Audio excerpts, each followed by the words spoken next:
Hello everyone, welcome to HW News. For the past few months, the Twitter versus Indian government face-off over the new IT rules is turning intense. The centre issued new rules for social and digital media and OTT platforms in February. The changes were announced by Union Minister Ravi Shankar Prasad and Prakash Javadekar in a press conference.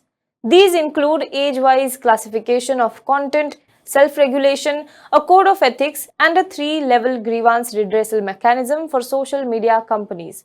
Now, IT Minister Ravi Shankar Prasad had then said that these rules have been framed under the existing IT Act. Now, the government said that the focus of these rules is self-regulation, but critics view it as government's attempt to have a larger control over these digital platforms. Now, the government had given the social media platforms deadline till May 25th to comply with the rules. While most other companies including Facebook, WhatsApp, Google, Instagram have complied with the order, it was Twitter who faced centre's wrath over not complying with the order in time. According to a Times of India report, since Twitter did not comply with the order on time, it may have to face the consequences. Sources quoted in the Times of India report said that Twitter has lost its legal indemnity that separates the platform from the users and doesn't hold them liable for the content that was posted by their users on the platform. Now, according to the report, Twitter has also become the only American platform to have lost the protective shield that is granted under Section 79 of the IT Act. Now, the question is, will action be initiated against Twitter? Will Twitter lose the legal shield? There are many questions regarding this which we will try to answer in this video today. But before that, if you're watching this video on YouTube, please make sure you subscribe to our channel, you like this video and you comment below it. And if you're watching this video on Facebook, please do like our page and share this video to as many people as possible. Now let us first understand the chronology of events and what has happened so far. As I said, Twitter and other platforms were to comply with the IT rules by May 25th. However, Twitter failed to do so. On May 28th, in the first communication, Twitter said that their only contention was that they were in the process of recruiting a nodal contact person and resident grievance officer, along with undertaking the process of providing a physical contact address in India. On June 2nd, Twitter subsequently sent an email where a lawyer, Dharmendra Chatur, was appointed an interim nodal contact person and resident grievance officer. However, there was an issue. The new IT rules mandate that the officers appointed should be employees of Twitter, but Dharmendra Chatur was not an employee of Twitter, so the government did not accept this. On June 5th, the government sent Twitter a communication saying, as a goodwill gesture, the company will be given one last notice to immediately comply with the IT rules. However, on June 6th, Twitter replied that they had appointed a nodal contact person and resident grievance officer on a contractual basis as an interim measure. Regarding the Chief Compliance Officer, Twitter assured the government of finalizing an appointment in the CCO role, for which additional details would be provided within a week. Now on June 13th, Twitter said that they have posted a job description to hire a Chief Compliance Officer, nodal contact person and resident grievance officer. Today, the company said that it has appointed interim Chief Compliance Officer. Now, the government clearly looks unhappy at the steps initiated by the company. It believes that repeated reminders and even the temporary relaxation, which was extended as a goodwill gesture, have not been fruitful, and Twitter has failed to comply with the rules framed by the government. After failure to comply with the rules, now the Times of India has quoted a government source as saying that with this, Twitter has lost its safe harbor protection and now stands exposed to action under the IPC for any third-party unlawful content. IT Minister Ravi Shankar Prasad also issued a rebuke for Twitter on Twitter. He posted a series of tweets slamming the social media giant for lack of timely compliance of the new IT rules. While he refused to clearly state whether the platform has lost legal immunity or not and whether the government is considering it as such, he said, despite giving multiple opportunities, Twitter has chosen the path of non-compliance. He tweeted, and I quote, "The culture of India varies like its large geography. In certain scenarios, with the amplification of social media, even a small spark can cause a fire, especially with the menace of fake news. This was one of the objectives of bringing the intermediary guidelines. It is astounding that Twitter, which portrays itself as a flag bearer of free speech, chooses the path of deliberate defiance when it comes to the intermediary guidelines. Reiterating that the law is above all, the Union Minister further said that Indian companies, be it pharma, IT or others that go to do business in USA or in other foreign countries voluntarily follow the local laws.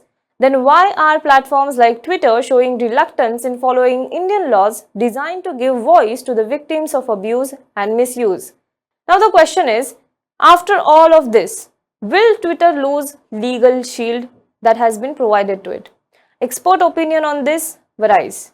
Internet Freedom Foundation issued a statement and said that this idea of Twitter losing legal shield stems out of incorrect reading of the law. In a Twitter thread, it explained why.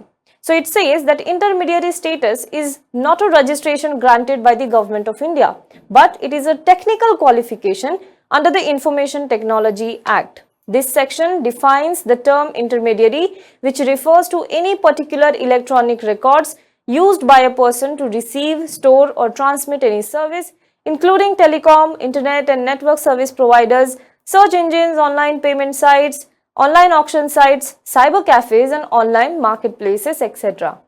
Now, the Internet Freedom Foundation says that the concern mainly arises out of rule number 7 of the IT rules, but it only says that the provisions of section 79 of the IT Act will not apply to intermediaries that fail to observe the IT rules.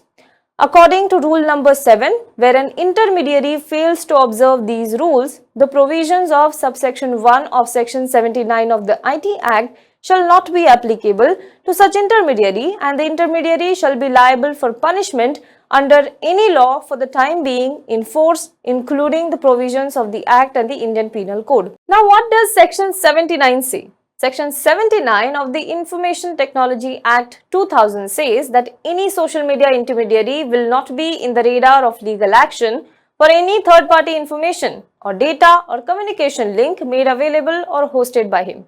It simply means that if social media platform just become a bridge to carry a message from one person to another without any kind of interference, then it will not be liable for any legal action. According to the IT rules, if the intermediary fail to comply, then this section 79 will not be applicable to them. Now, in the case of Twitter, government can initiate action against Twitter, but when it goes to court, the court will decide whether Twitter is an intermediary or not. It is not like that the government says Twitter is no longer an intermediary, so it is not an intermediary from today onwards. This is not a legal determination according to the Indian Freedom Foundation. It further points out that the IT Act or the IT rules do not contain any power or process for grant or revocation of an intermediary status, but the government action has already seemed to begun. Now, this incident will tell you how. 2 days ago, a video went viral on Twitter. The video showed that a 72-year-old man, Abdul Samad Saifi, was allegedly attacked by at least 2 people and he was forced to chant Jai Shri Ram in Ghaziabad's Loni.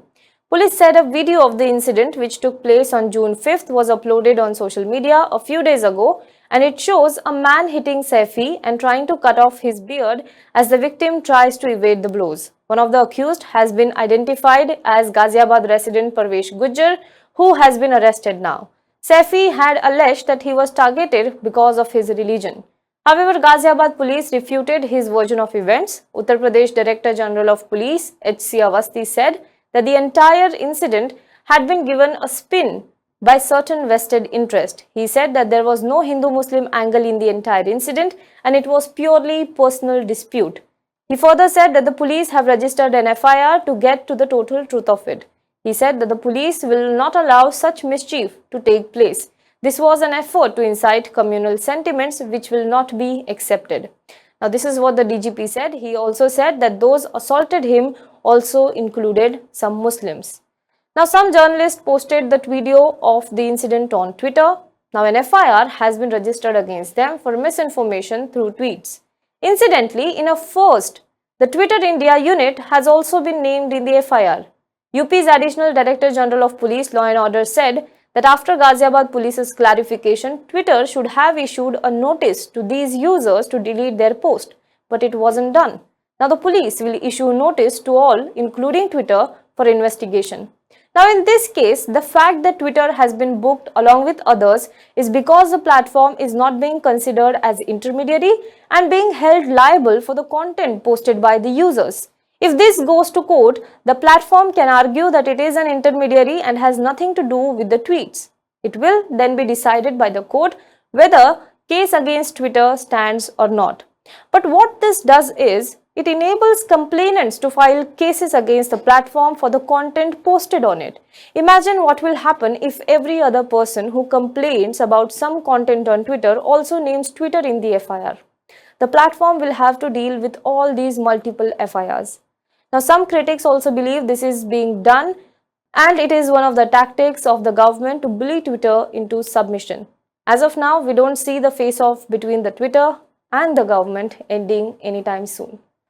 Do let us know what you think about this in the comment box below. For more news and updates, you can log on to www.hwnews.in.